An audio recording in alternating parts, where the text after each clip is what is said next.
ये वाहिद शख्स है ऐसा एहसन शाह जिसको अमीर बिलाज के घर की डायरेक्ट एक्सेस थी। मौके पे बिस्किट उठा उठा के आगे रखना, ये बिलाज भाई, ये बिलाज भाई, वो बिलाज भाई वो। हालांकि वो चीज़ से इरिटेट हो रहा था, वो कह रहा था यार आप ना करो, मुलाजिम है। लेकिन उसका जो अपना रूम था ना, मुझे लग रहा था कि जैसे नया नया उसने ना वो करवाया हो। हाँ, नया फर्नीचर रखा था, नया उसने वो काम करवाया हुआ था। जैसे कहीं से कोई पैसे बंदे को मिलते हैं ना, तो कहीं से कमेटी निकला है, ठीक है, तो तब ये ऐसे काम होते हैं। अमीर बिलाज टीपू के कत्ल से कुछ दिन पहले उसका इंटरव्यू करके आने वाले मीडिया पर्सन मोहम्मद इरफान साहब मौजूद हैं, जो कि उसी इंटरव्यू में एहसन शाह का भी इंटरव्यू करके आए थे। उसके बाद एक ही जगह पे इकट्ठे मिले थे। तो इनसे जानते हैं कि अमीर बिलाज के प्लान क्या थे मौत से पहले, वो क्या अपनी दुनिया में ज़िंदगी गुजारने की तैयारियां कर रहे थे। इरफान साहब ये बताएं कि आप जब उनको मिलने गए अमीर बिलाज को उनका इंटरव्यू करने के लिए, तो एहसन शाह भी वहाँ पे मौजूद थे। तो ये बताएं कि एहसन शाह जो है अमीर बिलाज के दोस्त लग रहे थे या क्या लग रहे थे? देखिए भाई साहब, बात यह है कि वो पहले वहाँ पे मौजूद नहीं थे, वो हमारे साथ गए थे, हम उनका क्योंकि लाइफस्टाइल कर रहे थे, ठीक है, एहसन शाह साहब। तो हम उनका लाइफस्टाइल कर रहे थे, तो फिर हम सीधा अमीर बिलाज साहब के घर में गए, ठीक है। और ये वाहिद शख्स है ऐसा एहसन शाह जिसको अमीर बिलाज के घर की डायरेक्ट एक्सेस थी। किसी बंदे के पास ऐसी एक्सेस नहीं होती। आप सोचे कि वो इसके ऊपर कितना एतमाद करता था कि इस बंदे की ना तो चेकिंग होती थी, ना इससे कोई पूछा जाता था। ये डायरेक्ट एक्सेस थी इसकी उनके पास, ठीक है।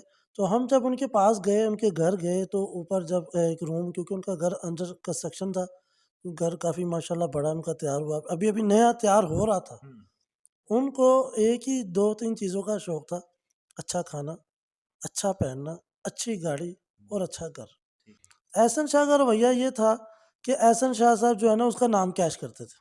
उधर उस मौके पे क्या कर रहे थे? उस मौके पे बिस्किट उठा उठा के आगे रखना, ये बिलाज भाई, ये बिलाज भाई, वो बिलाज भाई वो। हालांकि वो चीज़ से इरिटेट हो रहा था, वो कह रहा था यार आप ना करो, मुलाजिम है, लड़के हैं, वो सारा कुछ करेंगे, ठीक है। वो उनके आगे पीछे था, क्योंकि मैं जब कवर कर रहा था तो मैंने ही उनको मिलवाया था जाकर, वो खुद तो मिल नहीं रहा था। अब देखें कि उसके ज़हन में तब क्या चल रहा था, क्योंकि ये बात एक दिन की नहीं होती। एहसन शाह मिलना नहीं चाह रहा था? एहसन शाह से मिल नहीं रहा था। जब इंसान के दिल में कुछ हो ना, तो वो उससे थोड़ा-सा ना मुहतात ही रहता है कि यार कि कहीं उनको कोई भनक ना हो, जैसे कोई पता ना चल जाए या कोई ऐसी बात हो। तो मैंने उनको मिलवाया था। मैंने कहा अच्छा, जी एहसन शाह जो है उस लाइफस्टाइल जो इंटरव्यू हो रहा था उसमें वो कह रहा था मैंने नहीं मिलने जाना बिलाज को। आपने क्या मिलने जो आपका दोस्त है? नहीं, नहीं, मिलने जाना था। मतलब कि हमने उसे कहा था कि यहाँ, उसने हमें कहा था कि यहाँ से हम ना अपने डेरे की तरफ जाएँगे। अपना डेरा कौन-सा उसका? वो अमीर बिलाज का डेरा था, ठीक है। जब अमीर बिलाज के डेरे पे गए, तो इसका डायरेक्ट एक्सेस थी उसके घर के अंदर, तो उसके घर चले गए। ये इधर साइड पे बैठने लगा था, तो मैंने ही वो जो आपने फुटेज देखी होगी, वो मैंने इंसिस्ट किया कि भाई आप ऐसे आएँ और मिलें, जप्फी डालें, फिर बैठें, एक-दूसरे के साथ बैठ जाएँ, ठीक है। वो मैंने इनको मिलवा के बिठाया था। सही है। अमीर बिलाज के कितने एहसानात थे सैयद एहसन शाह पे?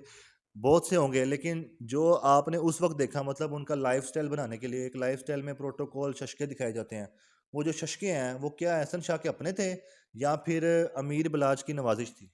देखिए, वो जो गाड़ियाँ थी, वो अमीर बिलाज की थी, ठीक है। उसने कहीं बात की होगी कि भी मैंने ना कि वो करनी है, अगर मेरा लाइफ़स्टाइल करने के लिए यार है।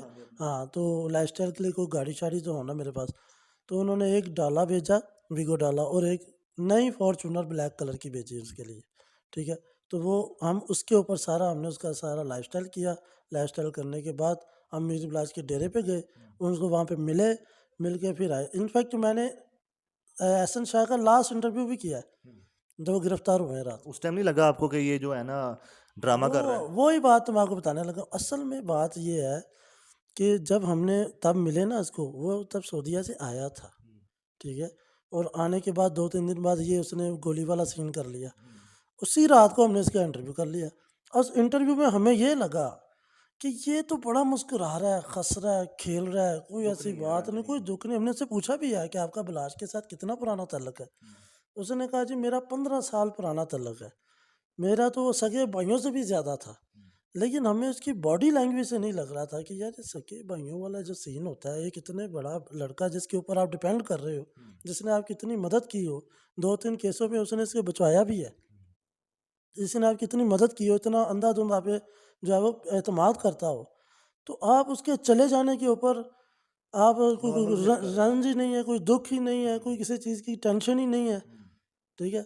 तो आप वो अपनी ज़िंदगी प्रोटोकॉल एन्जॉय कर रहे हैं। सही है। ये बता दें कि जो एहसन शाह का घर है रावी रोड पे, वो घर कैसा है? उसका घर देख के लगता है कि उसका जो जिस तरह सोशल मीडिया पे अपीयर होता है कि जी गाड़ियों में घूमता है, शिकार भी करता है, तो इस तरह का वो लगता है उसका लाइफ़स्टाइल या उसकी ज़िंदगी है कि वो इतना जो है नवाबों की तरह ज़िंदगी गुज़ारता हो? घर कैसा है? कमरे वगैरह कैसे हैं? यार देखिए मेरी बात सुनिए भाई साहब, मैं जब उसके घर गया हूँ ना, तो उसका घर नॉर्मल था, ठीक है? कितने मरले का होगा? वो उसका घर मैक्सिमम भी हुआ ना तो कुछ 7 से 8 मरले का होगा, 6 से 7 मरले का, और उसकी गली इतनी है कि 2 बंदे इकट्ठे गुज़र नहीं सकते, ठीक है? अब आप मुझे बताएँ कि जो बंदा इतनी लग्ज़री गाड़ियों पे फिरता हो तो गाड़ियाँ किधर होंगी उसकी? ये भी है। ठीक है?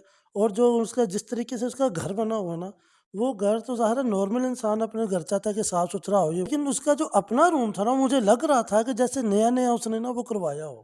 काम तो है। हाँ, नया फर्नीचर रखा था, नया उसने वो काम करवाया हुआ था।